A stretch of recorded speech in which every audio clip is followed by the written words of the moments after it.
we're going to take a deeper dive into probate court, which is the first-headed monster here, okay? Two types of probate court, folks: death probate and disability probate. All right, we already talked about the process. Now we're talking about the four-headed monster specifically. Folks, pull up your chairs, take a sip of water or your favorite beverage, and listen up because you're going to learn a lot. Probate court, folks. I'm going to give you 4 reasons why you want to avoid probate. Number 1 reason, folks, I already gave you some of this information during my introduction here. How long can probate court take? And how does your stuff end up in probate court? Well, we kind of learned that already. If you're an individual and you become disabled and pass away, it's going to end up in probate court. If you're a married couple, happily married couple, and Bill checks out first, does his job, everything goes to bride Mary. Mary hangs up with the children and grandchildren, and several years later, Mother Teresa calls her. Everything's going to end up in the ugly milk crate. The children are going to show up at a probate lawyer's office with a ugly milk crate. Can you probate the estate? Probate attorneys, some of my colleagues, I love you, but they love probate court. Why? Because it's a great revenue generator for their business, for their law firm. Because traditionally they can charge by the hour, completely permissible. It is a tremendous amount of work. And the attorney, the probate attorney, is an expert in that field. And so they got to roll up their sleeves, put their Sherlock Holmes hat on, go through each and every shred of paperwork in the ugly milk crate to ascertain what is a probate asset and what's a piece of junk mail. I've personally, professionally, have gone through ugly milk crate for clients in the past who didn't plan properly. And they come in with the milk crate, I roll my sleeves up, put my Sherlock Holmes hat on, take out the legal pad, and you have to do an asset inventory check on each shred of paper in the ugly milk crate. It's very daunting work, time consuming, but the attorney's able to charge by the hour. Who's paying for that? And how much are you paying by the hour? Okay? And how long does it take? Here, from my experience, it takes about 1.5 years on average, okay? So I'm gonna say 1.5 years. A woman who attended our workshop recently, a live event, said, Patrick, it took us 8 years to complete the probate process. 20-something beneficiaries don't talk any longer. That's an extreme case. So even if you go 1.5 to 2 years, that's a long time with a cost, okay? Here in Massachusetts, folks, there is no statutory cap on legal fees. I'm going to repeat that. There is no statutory cap on legal fees here in the Commonwealth. Some states, for example, from my understanding, the state of Florida has a 3% statutory cap on legal fees. So in Florida, if you have a $1 million estate times 3%, and that attorney works on that case for 2 years, 3 years, 4 years, typically the most they can charge is 3% on the gross value of that estate. Who's good at math? $1 million times 3% is how much? I heard somebody at home say $30,000. That is correct. In Massachusetts, there is no statutory cap on legal fees like there is in Florida, okay? The unwritten rule, from my understanding, is 5%, okay? So here, Massachusetts times 5%, Massachusetts. And I got this number, folks, from one of the experienced case workers at the probate court when I had a conversation a bunch of years ago when I was first practicing, and I talked to an experienced case manager at one of the local probate courts, and they shared a story with me, and they said, yes, there was a big Boston law firm probating a multi-million-dollar estate, and it went on for years. They charged by the hour. That meter's running by the hour, that big legal meter, by the hour for a long period of time, and according to the case manager at the probate court, they said the legal fee was about $1 million. $1 million on that huge case, that huge estate. And so the justices got together and said, what can we do to kind of control this a little bit? And from my understanding, they came up with a 5% rule, and it's kind of an unwritten rule. It's not a cap. So what that means, if you die here in the Commonwealth with $1 million estate, do the math, folks, 5% of $1 million is how much? $50,000, correct. And that's because your stuff went off to the probate court. And I just taught you, and hopefully you took some good notes, and you could always rewind this program and learn how your stuff ends up in probate court, the ugly milk crate. Folks, show of hands at home, how many folks have a will? Excellent, all right?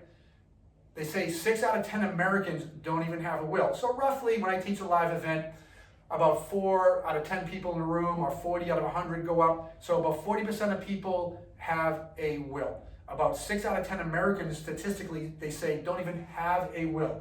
And I often say, good for you folks that have a will. That's a good starting place, okay? But a will, from my experience, is typically woefully insufficient to properly protect your assets from the four-headed monster. And this is why, folks, make it real clear, because a will is your admission ticket to probate court. Again, a will is your admission ticket to probate court, folks, okay?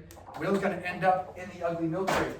And when I teach folks that at the live event, and I talk about it in my book, The Four-Headed Monster, folks are really surprised because they think, oh, it's transactions, an event, I got my will, I'm good, right? They think it's a magical will that's gonna scare off probate court, the tax man, lawsuits, and the nursing home. I wish it was that simple, folks. I really wish it was that simple, but unfortunately it is not. That's why you signed up for this program. That's why you're a forward-thinking person. That's why you're taking action, and obviously you love your family, and you're taking that immense personal responsibility because you're learning. So again, give yourself a golf clap, pat on the shoulder, okay? So will get your stuff in the probate court. Guess what, folks? Even a trust will get your stuff in the probate court if step 2 is not completed, the asset funding, the asset trust funding part of it that we just talked about. Getting everything into your treasure chest is of paramount importance, okay? It all goes back to, folks, one of the most important things in estate planning is how your assets are titled when you die, or how your assets are titled when you become disabled or beyond. Do you know what beyond is? Yes, pass it on. So disability or death, if your assets are not titled properly, they'll end up in probate court, okay?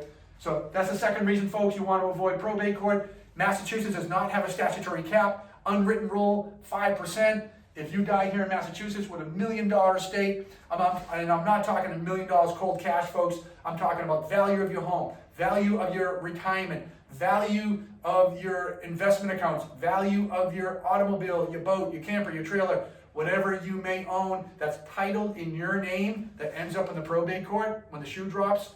Probate attorney will work on that for about 1.5 to 2 years, billing by the hour. Locally, currently, a lot of firms in this area bill about $400 an hour, maybe $300 on the lesser side. My understanding, we have colleagues that work in Boston at the big firms. I heard as much as $1,100 an hour, the big Boston firms charging. $1,100 per hour, okay? So take your pick, and whatever that hourly rate is for a 1.5 to 2 year period. What's another reason you want to avoid probate court? Let's talk about that. So when your assets in your will get filed at the probate court, it puts somebody on notice. Who do you think it puts on notice? Creditors. It might put on notice a Home Depot card, Macy's card, maybe a cell phone bill provider, and they want to be paid, right? Who else does it put on notice, folks? Think about that for a moment. Think about if you had a loved one that was in a nursing home, receiving benefits prior to their passing, or a loved one who maybe didn't have real good health insurance and they were on government means-tested benefits such as Medicaid or Mass Health for their health insurance, which a lot of people are, okay? And they received care while their health declined, hospitalizations, surgeries, and then they pass away. Everything ends up in the probate court. So think about that. So when an attorney here in the Commonwealth is probating an estate, or anyone probating an estate for that matter, they're required by law to check a box on the probate petition and send a copy of the probate petition, certified mail with the death certificate, to the Mass Health Department. What do you think Mass Health Medicaid, why do they want that information? They receive the probate petition, your name, your address, your date of birth, social security number, that's on the death certificate as well. A clerk will punch that information into their computer database because they want to see if they paid out any government Medicaid benefits in your lifetime or your loved one's lifetime. And what do you think they send the family after they identify and discover that information? Do they send them a condolence card? Unfortunately not. They send them a lien notice. They put a lien on the estate. They send a lien notice. It's called estate recovery here in the Commonwealth. Estate recovery. Once your affairs go live in the probate court, it puts creditors on notice.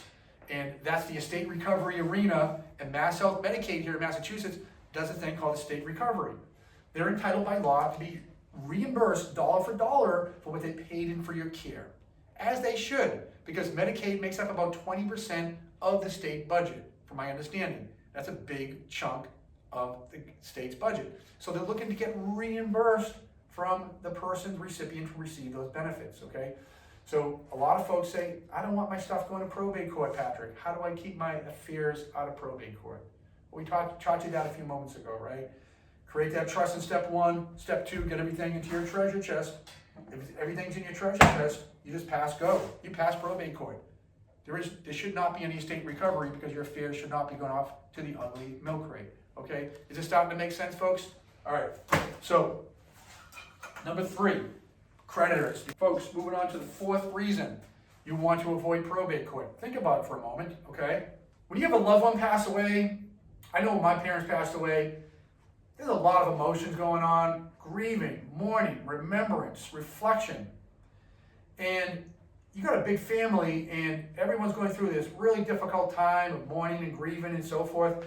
And think about that. You just want to remember them in a positive light and embrace the family memories and move on with your life and think of your lovely dear parents and your loved ones. But now let's add the ugly milk crate to that process. If you're an executor, the new modern term is personal representative, or if you're a trustee of a trust, and now you have to go through all these steps right here. You're working with a probate attorney for 1.5 years, 2 years, and your family members, the beneficiaries of the estate, are asking questions. What's going on? How long is this going to take? How much is this going to cost? And then their spouses are in their ear, and people are getting frustrated, and people are getting impatient, and people are questioning your ability to be a good fiduciary, a good personal representative of the estate. How do you think that feels for that personal representative? What kind of emotions do you think that's bringing to the family? And then you have to explain to the family, oh, by the way, mom and dad had a taxable estate. Why? Because they weren't wealthy or rich, but they were middle-class millionaires. They had a house here in Boston worth 600 grand. They had retirement worth 400 grand. And guess what? They had a $200,000 life insurance policy. And they had other assets, and they had a $1.2 million estate. I had a case like that a bunch of years ago. A gentleman passed away in a local assisted living facility. He had a simple will with a $1.2 million estate. His son, who was my client, knew that the family was getting bit by first-headed monster, probate court.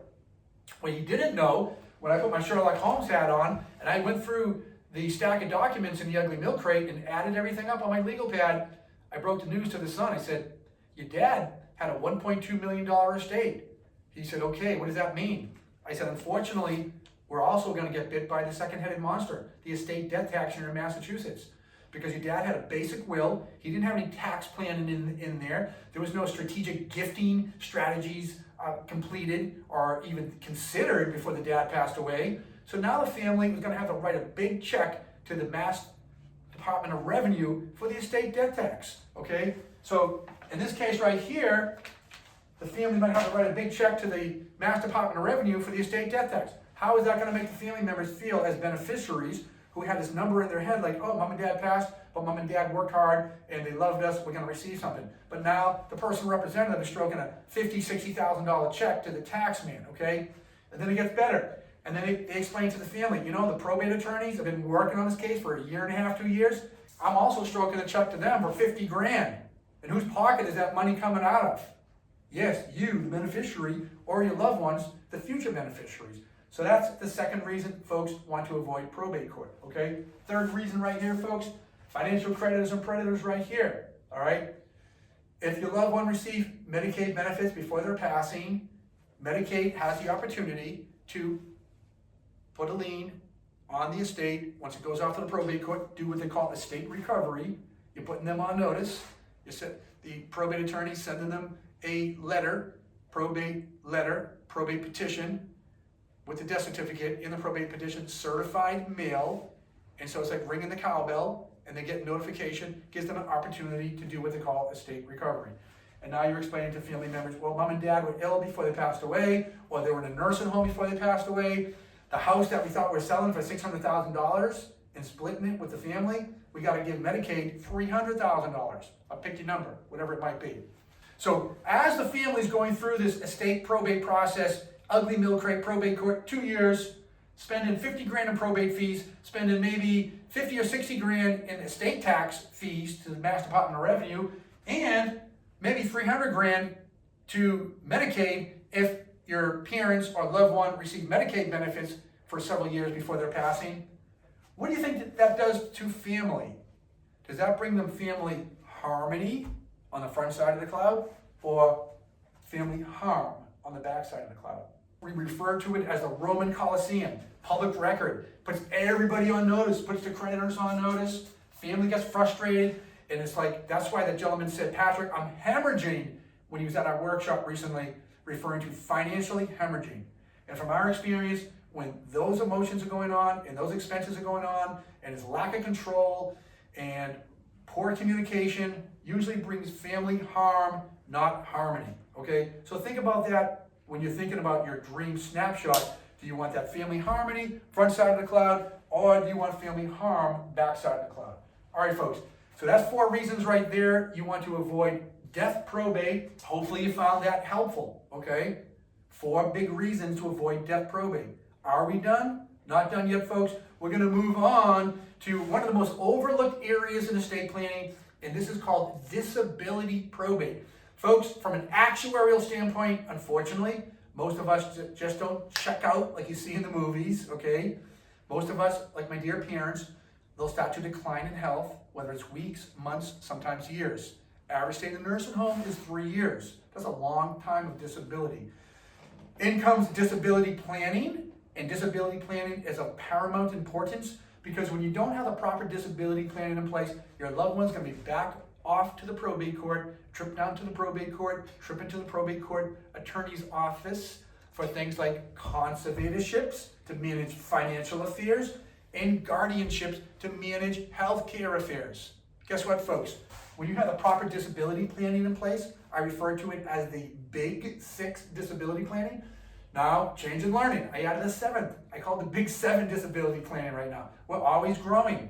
We're always looking for ways to enhance and protect our clients. Hence the reason why I always have my finger on the pulse of the industry, taking updated courses, learning every day. And the good news, folks, we're passing this information on to our clients, and we're passing this information on to you good students here, learning in our 3-part webinar, okay? And I wrote an article about this in South Shore City newspaper about a year ago. You can find that article on my website, elderlawcare.com, elderlawcare.com. Click on the blog section, and you'll see my article that I drafted on the Big 6 disability plan. You're going to learn more here today, the Big 7, okay? So, folks, I'm talking about from an actuarial standpoint, statistical standpoint, most of us, unfortunately, will become disabled and decline in health before we completely check out. These Big 7, from my experience, are of paramount importance to give proper guidance and to protect the family and your wishes as you journey through the final phases of life. Really, really important. It's designed to avoid conflict with the medical people, also designed to avoid conflict with family members when emotions are running high. And you can spell out your wishes, what you want, and how you want to be treated. Number 1, folks, durable financial power of attorney, okay, is a legal document that you appoint someone when you're alive and well. You pick someone you feel is suitable that will legally step into your shoes to manage all your financial affairs. Okay? I'm going to repeat that. You have to anticipate at some point in your life, in the journey of life, in the path of life, you'll become completely incapacitated. You want to appoint someone in your durable financial power of attorney. You want to appoint an agent, or they call it an attorney in fact, is the legal term. And you're granting that person, likely your spouse, or maybe an adult child if you're a widow or widower, giving your family member that you know, like, and trust, someone you feel is suitable and trustworthy, they can legally step into your shoes to manage all of your financial affairs for you if you're completely incapacitated. Because, folks, when you don't have that in place, the probate court gets involved. And if you don't have someone stepping forward, volunteering to be your Power of attorney, or even your conservator, is the probate court term. The probate court often will pick a stranger off the court list, and that stranger will oftentimes be a probate attorney, and that probate attorney is appointed as a conservator, and they will bill your estate by the hour while they're managing your financial affairs for you while you're incapacitated. Had a case, wasn't my case personally, but a colleague of mine had a case a couple of years ago, and he explained to me that there was an elderly woman in a nursing home. She had financial means to pay, but she lacked cognitive capacity to manage her finances. She never had a financial power of attorney. The nursing home's a business. They hired their attorneys. Their attorney petitioned the probate court and said, Your Honor, we need a conservator appointed to manage this woman's financial affairs to pay her bills. A colleague of mine is an experienced probate attorney, very good at his job. He often gets chosen to step into the shoes of incapacitated folks to manage their finances in their best interest. He worked on a case, folks, for 6 months. Do you want to take a wild guess what his legal bill was after 6 months? Getting billed by the hour. Keep going. Keep going. $50,000 was his legal bill. That was only after 6 months. I was afraid to ask how long he worked on the case, because typically when a court-appointed conservator is appointed to an incapacitated person's case or file, they work on that until that person passes away. So when I heard that story, all I could think of was, all this woman probably needed was a comprehensive, properly drafted, durable financial power of attorney. Appointing someone that she knew, like, and trusted, maybe a family member that could have legally stepped into her shoes to manage her financial affairs. I share that story with you to impress upon you the important nature of having a proper, durable financial power of attorney created, drafted. And folks, this is not a do-it-yourselfer printing this at the office supply store. This is not a do-it-yourselfer printing this off the internet, some random form. This is serious stuff here, folks. If you don't want to take chances and risk, then I would strongly recommend you work with a qualified elder law attorney who knows their business, and they know the proper language to put into this legal document. When we create a power of attorney, a durable financial power of attorney for our clients, we're an elder law firm. Most of our clients are 65 and over. We make sure we put proper planning in there, and I call it with enhanced elder law powers. And also, folks, here in Massachusetts, there was law changes in 2009. Massachusetts adopted the Uniform Probate Code. Massachusetts repealed and took off their books the power of attorney law, Chapter 201B. So if you have an old power of attorney out there, it's no good if it's Chapter 201B. 201B as in bad law. So if you have a power of attorney that was created prior to 2009, do yourself a favor, take a good look at that, have your attorney review it, or just read the language. It's usually on the back page. It'll say, pursuant to the Commonwealth of Massachusetts, Mass General Law, Chapter 201B. If you see 201B, make an appointment with your elder law attorney right away and get that updated, because good chance that will not work when it needs to work and when the time comes. When you become incapacitated and the shoe drops, if your loved one shows up at a bank or a financial institution with a stack of documents, Chapter 201B, you're not going to be happy, because likely the banker is going to say, sorry, outdated, it's not going to work, and they're going to have to hire a probate attorney and petition for a conservatorship. The economic and emotional headaches of probate court, the stresses and messes of probate court. We're teaching you and your loved ones how to avoid that, okay? Power of attorney, number 1 of the big 7. Number 2, healthcare proxy is a legal document that you create when you're alive and well. And I'm not talking, folks, about the one-pager that I often see that folks get at the hospital. That's all well and good. I'm referring to a more comprehensive, robust, legal healthcare proxy where you appoint your healthcare agents. Number 1 and number 2, you got your Tom Brady. Number 1, you got your number 2, you got your backup, okay? And you're giving them authority to legally step into your shoes to manage your your healthcare affairs. Power of attorney, financial affairs. Healthcare proxy, healthcare affairs. You're giving them legal authority to step into your shoes and manage your medical and healthcare affairs should you be unable to articulate and communicate what type of care you want. Really, really critically important. If you don't have that and loved ones are trying to make decisions for you, you don't want to become one of these national cases that you might be familiar with, like the Shivo case out of Florida a bunch of years ago, or the Karen Quinlan case out of New Jersey back in 1976, or the Cruzan case. These were national cases, folks, that made the national news because there was a person who was completely incapacitated later in life, and they didn't have any adequate written documents to say what they wanted. There was disputes and conflict between spouses and parents and courts, and the media gets involved. You don't want to be there. You want to make sure you memorialize what your wishes are in writing with your estate elder law attorney. Healthcare proxy. All right, really, really important. Folks, which is also very important, which is often overlooked, is the third legal document of the Big Seven. Medical directives, or some folks refer to them as advanced medical directives. Advanced medical directives I call the cousin to the healthcare proxy. And the reason why, healthcare proxy is going to say who you're appointed, who's in charge of making your decisions when you can't make your decisions. That's all well and good, but it typically doesn't say what type of decisions you want made. In comes the cousin to the healthcare proxy, advanced medical directives, and you can really spell out with great detail and particularity what type of care you want in a given circumstance. God forbid I'm in a coma, no chance of recovery, what type of care do I want? I'm in a coma with a slight chance of recovery, what type of care do I want? I have incurable cancer and brain disease, brain damage, dementia, Alzheimer's, what type of care do I want? And we have listed all the different medical procedures they commonly use, medical protocols, CPR, artificial hydration, intubation of feeding tubes. You might say, I'm in a coma with no chance of recovery.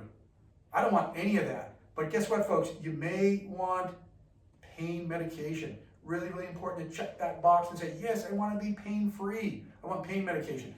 So the medical directives are really important to memorialize what you want, so your agent is your surrogate. They can legally step into your shoes and make these decisions and communicate on your behalf, okay?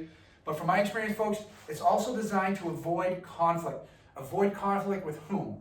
With the medical people who are educated to and trained to sustain life.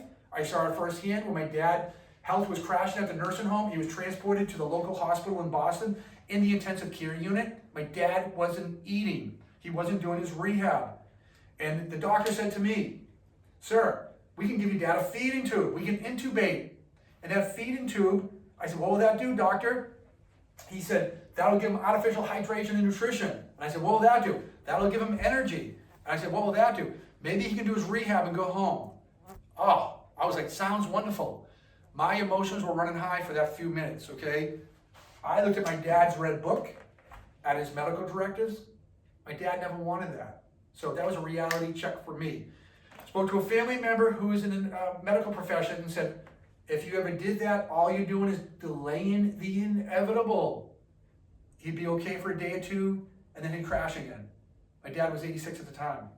So medical directives, folks, from my experience, designed to avoid conflict with medical people, also designed to avoid conflict with family members when emotions are running high, okay? Really, really important. Talk to dozens of clients over the years, and they'll say, you know, I was my loved one's healthcare proxy, and I had to make that life and death decision, that pull the plug decision, and my siblings or aunt or uncle don't talk to me any longer.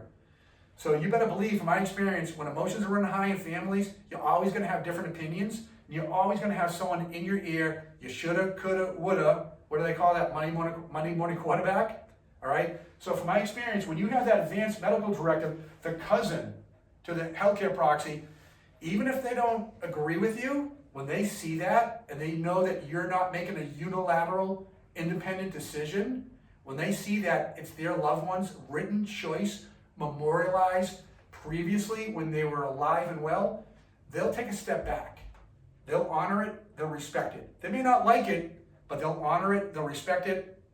And guess what, folks? That's accomplishing your vision of the front side of the cloud. So you have family harmony and rehabilitated or family relations that won't be torn apart, backside of the cloud. So that is really, really important, those medical directives, to avoid conflict with medical and family, all right? Number 4, folks, often overlooked, is called a HIPAA authorization. This is the medical privacy confidentiality laws. So think about it for a moment. If your spouse is going in for a medical procedure and you want to get a second opinion, A specialist is going to say, we'll be happy to provide a second opinion, Mrs. So-and-so, but we need the medical records of your spouse. Can you get the medical records of your spouse if you do not have written legal authorization? Answer is no, no way.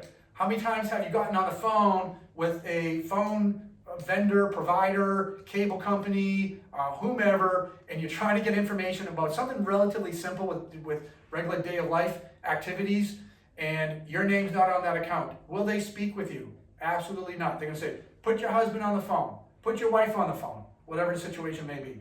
It's 10 times more serious when it comes to medical records. They cannot disclose and release that information because it's confidential, it's proprietary information. So folks, you need that HIPAA authorization prepared, signed in advance. You're giving your loved ones that you know, like, and trust authorization to access your medical records in the event they ever had to, so they can get that second opinion for you. Otherwise, they're going off to the probate court, asking the good judge for authorization. And you may not have time for that, because things don't move so quickly in the probate court, all right? So that's HIPAA authorization, folks. Going to give you a pro tip here, all right? Pro tip here, folks. When we create HIPAA authorization for our clients, we typically extend them for 2 years after the date of death. Why do you think that might come in handy someday? Your loved one passes away, HIPAA authorization is usually good until they die. These are disability documents, not death documents, right? So we had a case a couple of years ago. We're planning for the dear mom. Her husband passed away at a local hospital, and the daughter shared a story with us. She said, you know, we've been trying in the darndest way to get access to my dad's medical records. And once he died, the HIPAA authorization we had is no longer any good. And the hospital won't even take our phone calls any longer. The legal department basically put like a shutdown order on all the medical records. Why do you think they want to do that?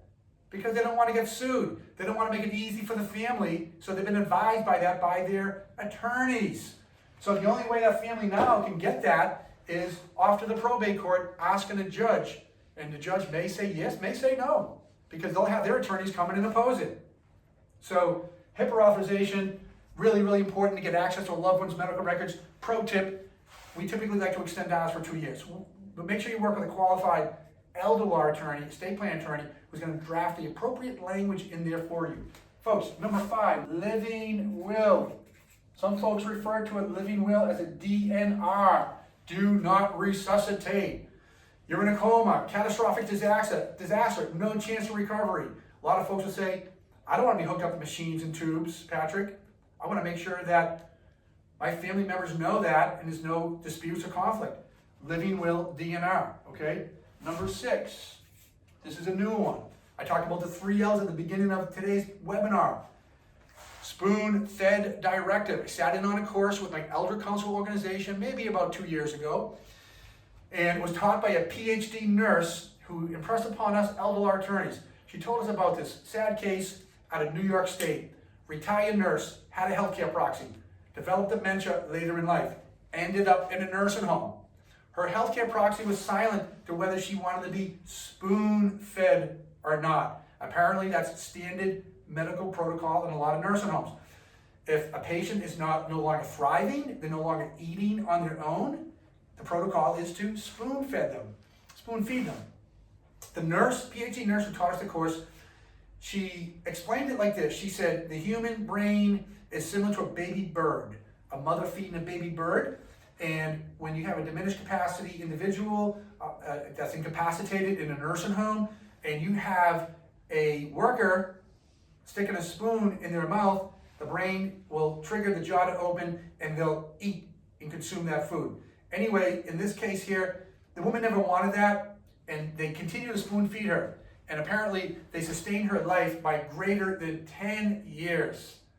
They had a photo of an emaciated elderly woman in this presentation, a slideshow presentation. And it was just an awful vision to see. When I came back into my elder law care center the next day, I said to one of my team members, let's sit down and draft and prepare a spoon-fed directive for our clients. And since we've been doing that for the past couple of years, our clients love it, they embrace it, they read it, they check the box and say, God forbid I'm ever in that woman's shoes, I do not want to be spoon-fed. So really important, folks. We have a 7th that I added just a couple of months ago, and it's called a POLTS or a MOLTS. They are acronyms, folks. POLTS is Physicians or Providers Order for Life-Sustaining Treatment. MOLTS is what we use here in Massachusetts. It's Medical Order regarding life-sustaining treatment. Number 7, the POLTS or the MOLTS, folks, is more appropriate for someone maybe home on hospice, maybe with diagnosed with a terminal illness with a year or 2 to live. Really spelled out, and the important thing with the MOLTS or the POLTS, it's signed off and certified by a medical doctor. Your end-of-life wishes, signed off by a doctor. So folks, the operative word here is order. It's an order signed off on by a medical doctor, so it carries a lot of weight, carries a lot of authority, okay? So there you have it, folks, right there, the big 7 disability planning of probate court. You learned about death probate, 4 reasons to avoid death probate, and now we have 7 disability planning on the most overlooked area, in my opinion, in estate planning, disability planning.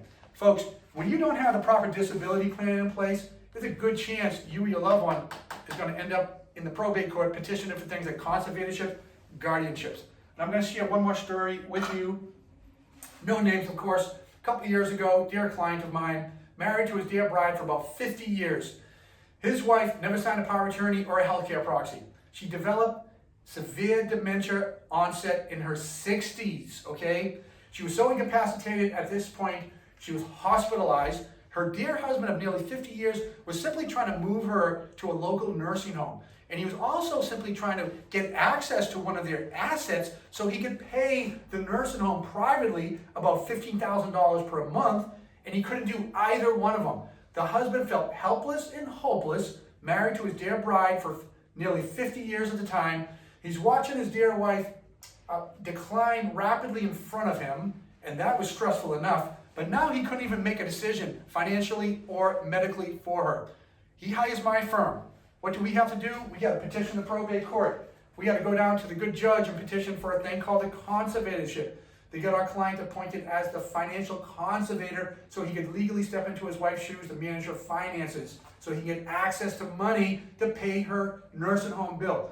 We also had to file a separate petition called guardianship, so he could legally step into her shoes to make her medical decisions.